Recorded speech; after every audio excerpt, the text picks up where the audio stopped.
This is my first ever ASMR video. Yeah, boy. Yeah, boy. Okay.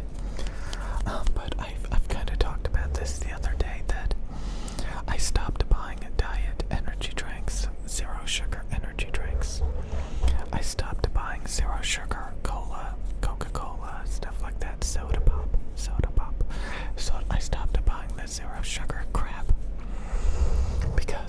because if you eat or drink a large quantity of toxic chemicals, you start to realize that they are actually bad. Like if you have like one Coke Zero or one, zero calorie energy drink, it's usually tolerable. Like you're not gonna implode or explode.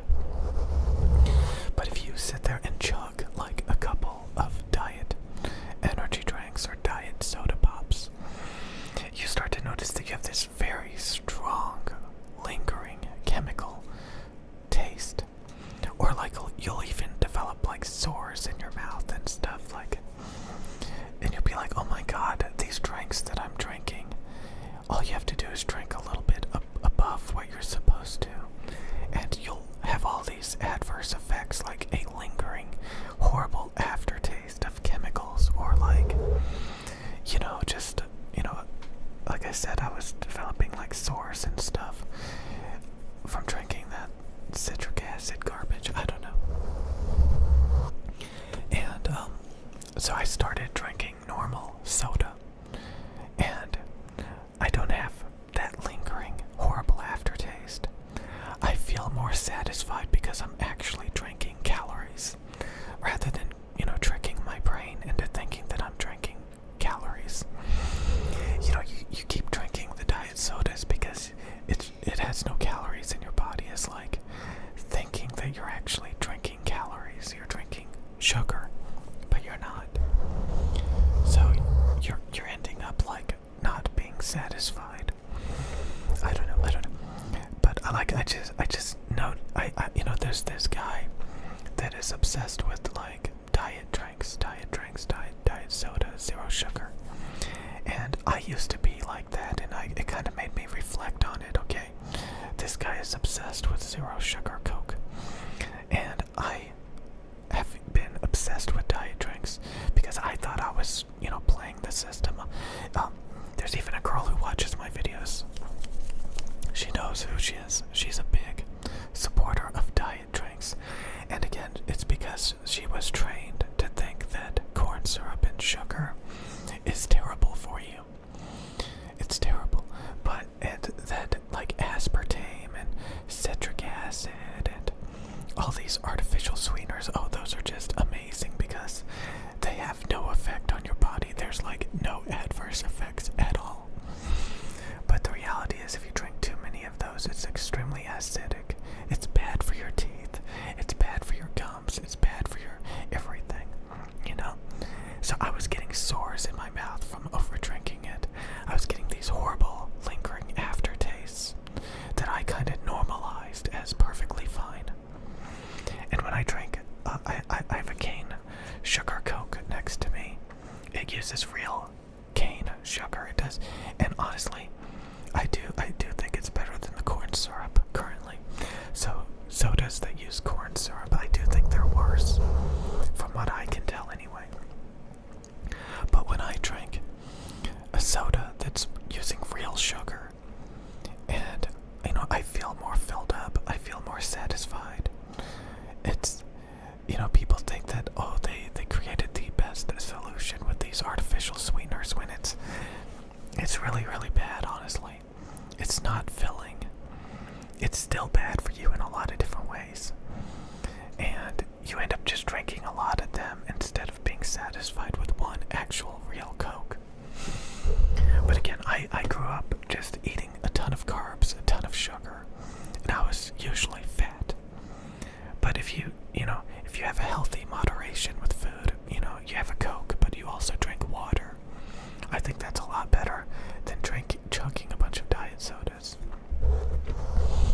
So, again, people fall for this trap. I have evolved past diet drinks. I have gone back to the real sugar drinks that are not made in a lab, that are not chemicals.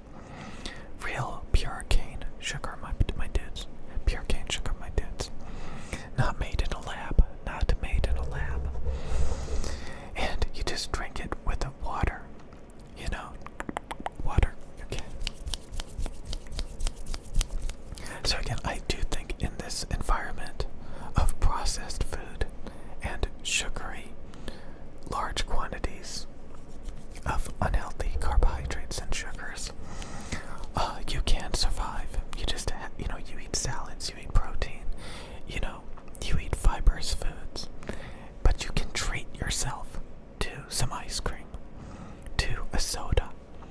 But you just have to have a healthy balance of drinking water, eating vegetables, eating lean meats. And then you can have your desserts. You can have your desserts. You know, you have to have a healthy balance. There's so many people out there that will eat nothing but junk food. They will eat nothing but meat lover pizza, extra cheese, extra bacon grease, extra, you know, they don't like to eat vegetables. God forbid you give them a supreme pizza with an olive on it or a mushroom. Oh my God.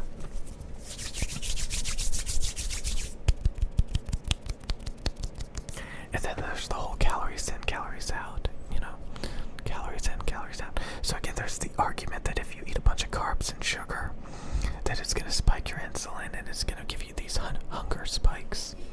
It's going to give you diabetes. But I think that's if you overindulge in it, you know. Now you could argue, well, maybe if you just don't overindulge in artificial sweeteners, then you're going to get the best of both worlds, moderation without the calories. But honestly, there's some people that as soon as they try a diet drink, they're like, gee, this tastes like chemicals, this tastes like crap. The only people that will stick to diet drinks are people that are scared of gaining weight. So, you know, they're constantly in the gym, they're constantly trying to burn calories, they're constantly thinking about those times when they were fat. And that's what tricks them into buying these diet drinks that taste like freaking chemicals. And then it becomes normalized to keep buying this crap. And it's kind of funny, because I'm getting to the point. I know so many people that are super skinny, super healthy, and they are drinking the sugar energy drinks. They are drinking the sugar sodas. It's because they do it in proper moderation. You know, you can have Cheetos, you can have sodas. It's just, you don't gorge yourself on it like a pig. So these people that already have unhealthy eating habits, that make them eat 5 slices of pizza instead of 1 or 2, that makes them chug soda, that makes them overindulge. Those are also the same people buying the diet soda. There's jokes about that. They buy like a Diet Coke with their extra large McDonald's Big Mac and fries, you know, for example. It's just like, that's the problem. That's the problem. You know, my dudes. I just wanted to make this video again because, yeah, it's true. You know, moderation, stuff like that, and using real healthy ingredients, not chemicals. A lot of you guys glamorize these diet drinks, and you look online, you're like, well, is aspartame gonna give me cancer? Is aspartame gonna do blah blah blah? If not, then I'm gonna chug that shit. I'm gonna chug those chemicals. But you end up feeling like crap. So, you know, I think it's a good way to realize, like, why are you drinking this crap? Is it because you're scared of gaining weight? Is it because the horrible chemical taste has been normalized? Are you really, like, enjoying it? I would say to sit down and chug a couple of them and see how you feel. And realize, you know, it's like eating a bunch of pizza. Sit down and eat a whole pizza and ask yourself, how do you feel? Do you feel like crap? Then maybe you should reduce it considerably. And maybe you'll be better off having 1 slice of pizza, 1 small Coke, instead of like